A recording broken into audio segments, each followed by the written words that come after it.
Andy Stevenson for SevereMMA here at Cage Warriors 161 in Dublin, standing alongside the Don, who's enjoying a nice night of fights. How have you enjoyed the fight so far? Very good, guys. Like every Irish MMA event, the crowds just makes the fights 20 times better. But not some good fights. Jared Harris has been good, and then a couple of guys have stood out. But Paddy's finish was insane. The crowd was obviously insane. But no, it's good. That's just good to be here. Good to watch fights live. It's my favourite thing to do, really, if I'm not fighting myself. So. You said your voice is almost gone from that McCarry win. Literally from Paddy McCrory's win, I thought he was beat. I couldn't believe it, and then my voice was all hoarse, and I just got up and started screaming, lad. But Do you enjoy being on the other side? You know, these events usually we've seen you at big Cage Warriors events, winning the title in Rome, of course. Do you like being on the other side watching? Do you know this, lad? Like, I love MMA. Like, I honestly love MMA. Like, I literally was home in Ireland on Monday. And flew back Monday night, and then trained all week in Liverpool. Trained this morning. Liverpool's up at fucking 6 a.m. to train, so I could fly back here. And I'm flying back to Liverpool tomorrow. Like, my favourite thing to do is obviously fight on a Saturday night. My second favourite thing to do is to be backstage at a fight. Like, if I could get backstage with Paul, I just love being. I just love like the energies, like seeing fighters' energies, like how they're warming up, how they're preparing. Boys coming back in from a win, boys coming back in from a loss.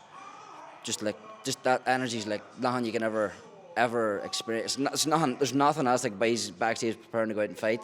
And then my third favorite thing to do is probably being in the crowd. But I just love MMA, and then it's obviously at home, so watch it. Does it give you that itch to be like, right, when am I up next? Yeah, it does. I just want to fight myself, but the UFC is what gives me this when I watch the UFC. But I know absolutely, lad. I want to. There's nothing like live MMA. It's the best sport in the world. You know what I mean? Obviously, you're coming off the debut loss. It was a great fight, and I thought you handled yourself phenomenally all week. You really made an impression. You know, we're a couple of months on now. How are you feeling about it all?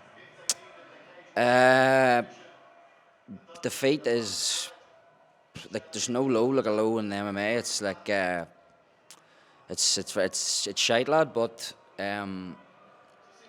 every man that I look up to has been in this position. Dustin Poirier, recently guys like Dan Hooker, Charles Oliveira, these guys I'm really like listening to their interviews and taking like real inspiration from. And even before, when I was like undefeated, I never bought into this. If you even watched the intro for me, Luke Shanks, they asked me being undefeated. I says I'm not undefeated. I've lost in MMA. I've lost in the gym. I never bought into it. Literally, Matt Serra, an interview with him on Fight Week, I said that. But it's like different. But like if the guys I look up to, when I said I was undefeated, was Dustin Poirier, and he talks about the journey and how much you learn from these fights. It's like you couldn't even put into words. But like if I looked up to them guys because they came through defeat. If I'm now the guy in this position, I'm in the UFC, where I'm on to be, I'm on a loss. If I went to shit, when it's my, you know what I mean? Like what type of mentality would I have? What type of man would I be? So it's like it's shit. Me, it's very hard to say. It's near fucking make you twitch. It's probably going to happen again if I'm being realistic. It's MMA. Like literally everybody. This is how weird I am. I can tell you it now. There's 70 bantamweights in the UFC on rankings.com. 65 of them have lost in the UFC. One of them, there's 5 boys on a loss. One of them's fighting tonight, Caolan, and I think he might lose as well.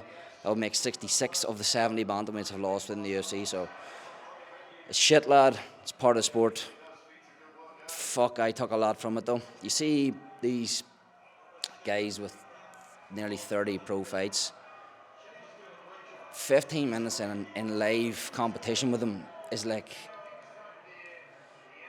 there's just certain things a coach on a gym session you can't learn for. You can't take it. You can even if a coach is the best. Like I genuinely believe Caolan is the most knowledgeable coach in the world. But there's some things a fighter has to experience, and I've taken a lot from it. I'll be a better fighter for it. I'll tell you that much. I'll be a better fighter for it. You said there's some things that fighters themselves have to experience. Yeah. Is it the quiet moments? Like what were those quiet moments like after the loss for you? It's so like. It's when it just clicks me when I drive. It's when I'm in the car and I'm on your own. It's like I just like fucking bastard. And then I couldn't listen to music for a month. It's like I'm not like there's not like this. Do you know what the worst is? It's like the best. It's the best experience of my life. Well, it's the worst experience of my life. It's the weirdest thing ever. But lad, as I said, it's probably going to happen again if I'm being realistic. I said this when I was undefeated. But it doesn't change anything in my mind. If I was a confident man before it, I come out of it a better fighter well then surely you should become a more confident man after it. It's tough one to take, lad, but it's part of the game. You put out a video where you were strolling through this kind of nature area, and you were reflecting on the fight. Yeah. I said this to you privately. It was one of the most honest and like self-aware kind of assessments of a performance and of a loss, and of taking responsibility. Yeah. Do you feel like that's important for you to do in order to be able to grow? I feel like you should be walking around with a fucking marker with an L on your forehead and just accept it. Honestly, people were going to hit me in the DM stuff. I watched it back for the first time about 10 days ago. And I said that I thought I lost. If people think Taylor Lapis won, absolutely no problem. Of course, I can't argue that you won. I watched it back the first round to give it to him. I watched the second round to give it to me. And then I was a minute in the third round. I was 2 minutes in the third round. 3 minutes in, 3.5 minutes in. I was like, right, holy fuck, land, you're damaged, lad. When does this happen? Because I was thinking I was getting jabbed. I was like, hold on, where does it actually happen? About 1,000 people have messaged me, and people in person have told me that they thought I won. I could see how you would think I won. I could see how you think he won. If you do think he won, though, what you're scoring it on a 5-minute round is a clean left hand and a clean 1-2.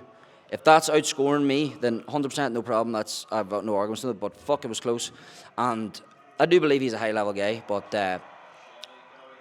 you have to just accept that defeat happened, and even regardless of the result, if I had it went my way and it did go his way, it's like, think about the performance. Like I can't even watch the Hazan fight back from the one that won the Cage War title, just because it's just wee things you learn being around great men like Caolan and John Gillies and Mike Grundy. You evolve so much in between these fights if you're switching on, and if you're competent enough in the mind to realise, like, look what I'm doing wrong here. Like the best boys aren't throwing punches like this. The best boys aren't shooting takedowns like this. Regardless of the outcome, you should be analysing them anyway. So very close, but things to work on regardless if people thought I won or lost. But that's the game.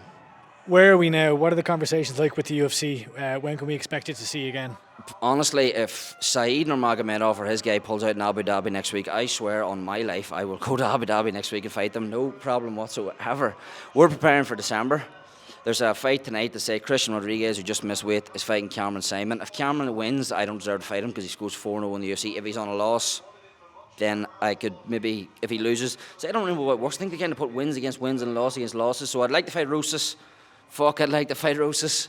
But if he's just on a win, so maybe it doesn't make sense now. So I don't. Is there bad blood between you and Simon? It seems like online I see a lot of South African fans. Dweeb. I said, wee dweeb. This is the thing with the game.